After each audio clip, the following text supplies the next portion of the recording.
नमस्कार दोस्तों, मैं राहुल प्रजापति। और हमेशा ही शॉर्ट्स वीडियोस आजकल मैं बना रहा था, लेकिन ये काफ़ी दिनों बाद मैं एक लॉन्ग वीडियो बना रहा हूँ। जैसे कि आप देख रहे हैं, वैश्विक स्तर पर जो चीज़ें चल रही हैं, जो संकट हमारे ही देश पर नहीं बाकी बहुत सारे देशों पर ये संकट मंडराया हुआ है, तेल और गैस का।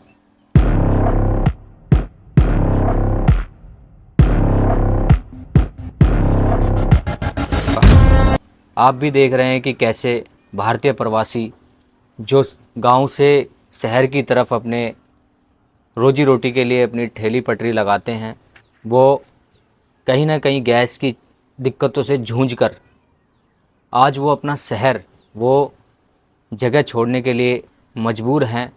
और अपना गांव उन्हें अच्छा लग रहा है। क्यों? क्योंकि वहाँ पर चूल्हे चलाने की व्यवस्था है। अब ये सच्चाई कितनी परसेंट है कि गैस की प्रॉब्लम है या नहीं है, तो मैं थोड़ा सा आपको एक्सप्लेन कर देता हूँ। देखो, गैस की प्रॉब्लम तो है, सबको पता है कि गैस की प्रॉब्लम है, क्योंकि पहले सप्लाई बहुत अच्छी थी और पूर्ति अच्छी हो रही थी। लेकिन फ़िलहाल क्या हुआ कि जो संकट, ये लड़ाई जो चल रही है ईरान की, अमेरिका की, इज़राइल की, इसमें कहीं ना कहीं बाकी के जो देश हैं वो पिस रहे हैं। उनकी अर्थव्यवस्था पिस रही है और उनके लोग पिस रहे हैं, उनका रोज़गार पिस रहा है। पहले सिलेंडर जो मिलता था 850 के समथिंग का मिलता था, लेकिन वो अब खाते वालों के लिए 910 के करीब में चला गया है, मिल रहा है। ठीक है। लेकिन जो लोग ब्लैक से लेते थे, यानी कि मतलब एक्सटर्नल लेते थे, उनके लिए वो कीमत आज के टाइम पर लगभग 3 से 4 गुना हो चुकी है। यानी कि 3000 4000 उस सिलेंडर के रेट जा चुके हैं, जो सिलेंडर उन्हें 1000 में मिलता था। ये मैं बात कर रहा हूँ रेडी पटरी वालों के लिए, जो ठेली लगाते हैं फास्ट फूड की या किसी भी भोजनालय टाइप के उनके काम है। अब जो सवाल है वो ये है कि भारतीय प्रवासी क्यों शहर छोड़कर जाने को मजबूर है।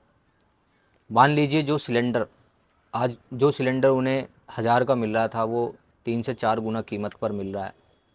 उनकी एक थाली की कीमत अगर 30-40 रुपये है या 60 रुपये है, या फास्ट फूड वाले की चाउमीन बर्गर इनकी है तो 10 रुपये है, वो कितनी कीमत बढ़ाएंगे? ज़्यादा से ज़्यादा 2 रुपये, 3 रुपये, 5 रुपये, इतने ही बढ़ा सकते हैं। इससे ज़्यादा अगर बढ़ाएंगे तो लोग आएंगे ही नहीं खाने के लिए, और आएंगे तो फिर वो देंगे ही नहीं उन्हें इतने पैसे। यानी कि जो प्रॉब्लम है वो सिर्फ एक ऐसा नहीं है कि स्तर पर प्रॉब्लम है, वो एक ऑल ओवर प्रॉब्लम है। और हम उसका सॉल्यूशन अगर करें तो वो थोड़ा समय से करेंगे, लेकिन सरकार कहीं ना कहीं इसके लिए काम कर रही है, कहीं ना कहीं अग्रसर है।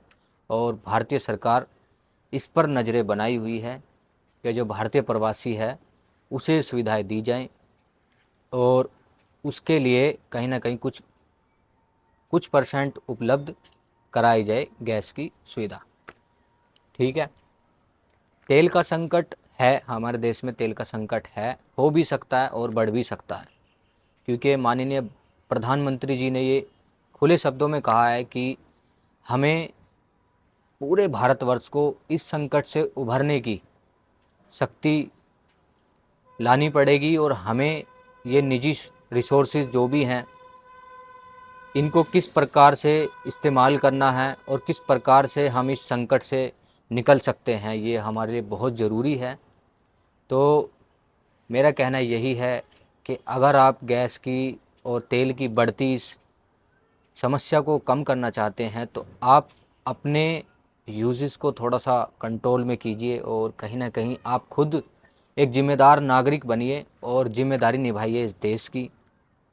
क्यों? क्योंकि हमारे देश में पढ़ी लिखी जो जनसंख्या है वो थोड़ी कम है, और अनपढ़ जनसंख्या बहुत ज़्यादा है, जो किसी मुद्दे को समझती नहीं है, और ना कोई इसी तरीके से उसका कोई विचार विमर्श होता है। बस बोलने से मतलब है, सही गलत कुछ नहीं पता। ठीक है। क्योंकि भारतवर्ष कोई ऐसा नहीं है कि छोटा सा देश है, नहीं। भारतवर्ष, इंडिया जनसंख्या में लार्जेस्ट है, हाईएस्ट है, और बहुत सी चीज़ें हैं जो एक जिस देश में जनसंख्या का सबसे बड़ा रोल है, उसकी पूरी जीडीपी, उसकी पूरी ग्रोथ, उसकी पूरी इकोनॉमी सिर्फ एक चीज़ पर निर्भर करती है, वो है पॉपुलेशन, जो कि भारत की हाईएस्ट पॉपुलेशन है पूरे वर्ल्ड में, और नहीं भी है तो हो जाएगी आने वाले कुछ समय में। हालांकि टॉप पर ही है, पर फिर भी कुछ चीज़ें ऐसी हैं कि कहीं ना कहीं अभी जनगणना आएगी, उसके बाद डिसाइड होगा किसकी कितनी पॉपुलेशन है, और वहाँ पता चलेगा कि किसकी कितनी ग्रोथ हुई है पॉपुलेशन में।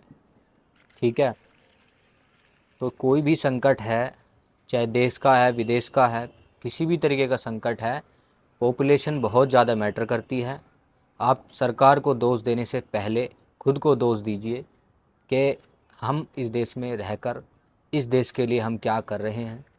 क्यों? क्योंकि हम टैक्स पेयर हैं, हम टैक्स देते हैं।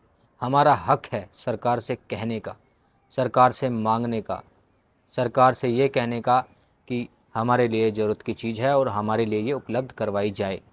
ये हमारा हक है।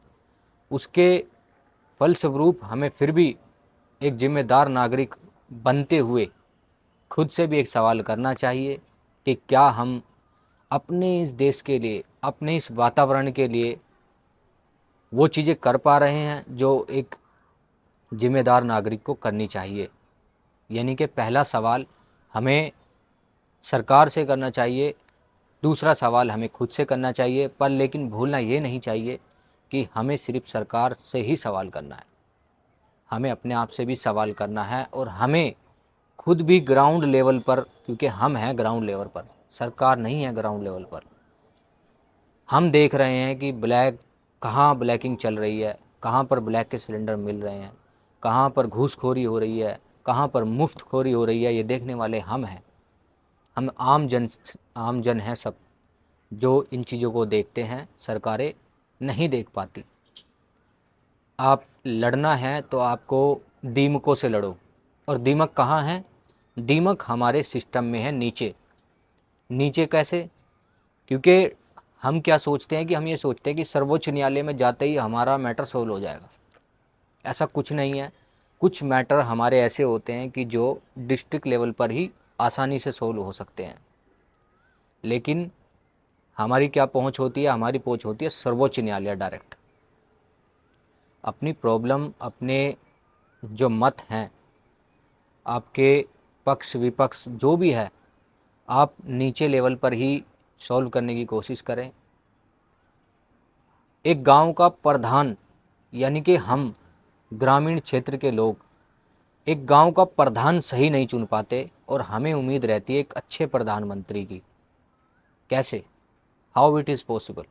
हम अपने ग्राउंड पर क्या कर रहे हैं? अपने क्षेत्रीय लेवल पर हम क्या कर रहे हैं? क्षेत्रीय स्तर पर हम कुछ कर ही नहीं रहे, हम तो सिर्फ बोल रहे हैं। बोल के क्या होगा? हमें अपने आप को निकालना है, और अपने क्षेत्र को अगर विकसित करना है तो हमें सबसे पहली जो मुहिम है वो गांव से होनी चाहिए। और गांव का अगर प्रधान अच्छा है, प्रतिनिधित्व अच्छा है, तो ऑटोमेटिकली आपके राज्य का मुख्यमंत्री बहुत अच्छा होगा। अगर आपके राज्य का मुख्यमंत्री अच्छा है, एमएलए विधायक अच्छे हैं, तो आपके देश का प्रधानमंत्री भी बहुत अच्छा होगा। Thank you so much.